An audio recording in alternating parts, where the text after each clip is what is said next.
Assalamualaikum warahmatullahi wabarakatuh. Di investigasi kali ini, kami dari kelompok 7 akan membahas tentang akulturasi kebudayaan Hindu-Buddha dan Islam di Indonesia. Sebelumnya, apa sih akulturasi itu? Akulturasi adalah pencampuran dua kebudayaan atau lebih, tapi tidak menghilangkan kebudayaan itu masing-masing. Oke, selanjutnya akan menjelaskan tentang faktor yang menimbulkan akulturasi kebudayaan dan akulturasi era Islam masuk ke Indonesia yang akan dijelaskan oleh Erlinda Ariandin. Dipersilakan. Faktor yang menimbulkan akulturasi kebudayaan: ekspansi, penjajahan, perang, penyebaran agama, dan lokasi perbatasan adalah beberapa hal yang dapat menimbulkan sebuah akulturasi budaya. Indonesia yang begitu luas dan dipenuhi oleh berbagai macam suku, agama, dan budaya ini pun tentu membuatnya dengan mudah menemukan akulturasi budaya. Masuknya Hindu-Buddha dan Islam Nusantara melahirkan akulturasi budaya Hindu-Buddha dengan kebudayaan lokal di Indonesia. Akulturasi era Islam masuk ke Indonesia. Kebudayaan memiliki sifat yang dinamis dan saling mempengaruhi. Budaya-budaya yang berinteraksi akan menghasilkan budaya-budaya terupgrade ataupun kita sebut dengan budaya-budaya yang benar-benar baru, bahkan menghasilkan dampak negatif berupa konflik ketika keduanya saling bertentangan. Sementara jejak masuknya Hindu-Buddha dan Islam itu melalui jalur perdamaian. Jadi masing-masing dari agama tersebut melakukan penyesuaian dengan budaya setempat.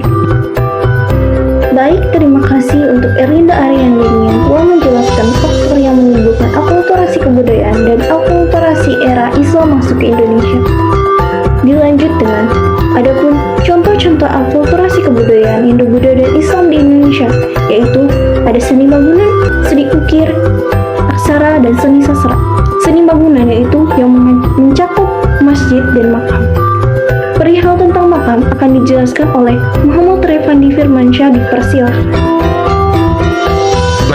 Masjid yang terakulturasi mempunyai beberapa ciri-ciri yang khas. Yang paling utama adalah atapnya yang berbentuk tumpeng ataupun atap yang bersusun dan bertingkat. Karena penyebarannya yang dengan cara fleksibel dan tidak kaku, bangunan ibadah umat Islam ini pun diselaraskan dengan corak bangunan-bangunan yang pada saat itu ada di Indonesia. Mulailah pada saat itu dibangun masjid yang bercorak seperti rumah dan juga pendopo dengan bagian atap yang berbentuk tumpeng bersusun dan tingkat yang paling atas berbentuk limas. Umumnya, masjid di luar Indonesia mempunyai menara seperti masjid-masjid di Mesir ataupun di Irak yang juga disebut dengan bangunan penting tempat muadzin melakukan panggilan sholat.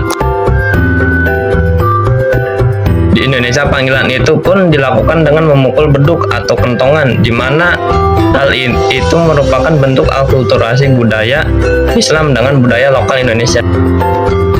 Baik, terima kasih. Dilanjut dengan makam.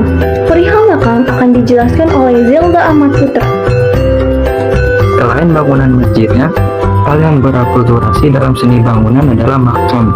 Pemakaman era-era pengaruh sebelum Islam sangat mempengaruhi pemakaman di era Islam. Banyak kebiasaan-kebiasaan dan pandangan-pandangan era sebelum era pengaruh Islam masih dilakukan oleh masyarakat Islam. Contohnya adalah penyimpanan mayat di zaman kuno yang dilakukan di dalam batu. Dan di era Islam, penyimpanan mayat disimpan di dalam peti kayu. Ada juga penaburan bunga-bungaan dilakukan di atas kubur. Keselamatan atau sajian-sajian yang jauh sudah berkembang, jauh sebelum masa perkembangan Islam. Bahkan sebelum era-era Hindu-Buddha dan semua itu masih hidup sampai era Islam. Tidak lupa juga tradisi peringatan 1, 3, 7, 40, terus 1 tahun, 2 tahun, dan 1000 hari dari orang meninggal yang bisa disebut dengan tahlil. Peringatan atau keselamatan tersebut biasanya dilakukan dengan doa-doa yang diyakini untuk mengantarkan roh orang yang telah meninggal untuk menghadapi ke Sang Pencipta. Baik, terima kasih. Selanjutnya, yang terakhir adalah seni ukir, aksara, dan seni sastra yang akan dijelaskan oleh Ratri Ayu. Bidang dan penulisan pun disinggahi oleh akulturasi budaya. Islam membawa pengaruh ke dalam dunia aksara dan tulisan. Abjad dan aksara Arab mulai digunakan di Indonesia, begitupun juga dengan bahasanya. Bahkan merambah ke seni ukir dan melahirkan kaligrafi. Begitupun dengan bidang karya sastra. Islam membawa dampak yang berbentuk hikayat, yaitu karya sastra yang berisi cerita sejarah maupun dongeng.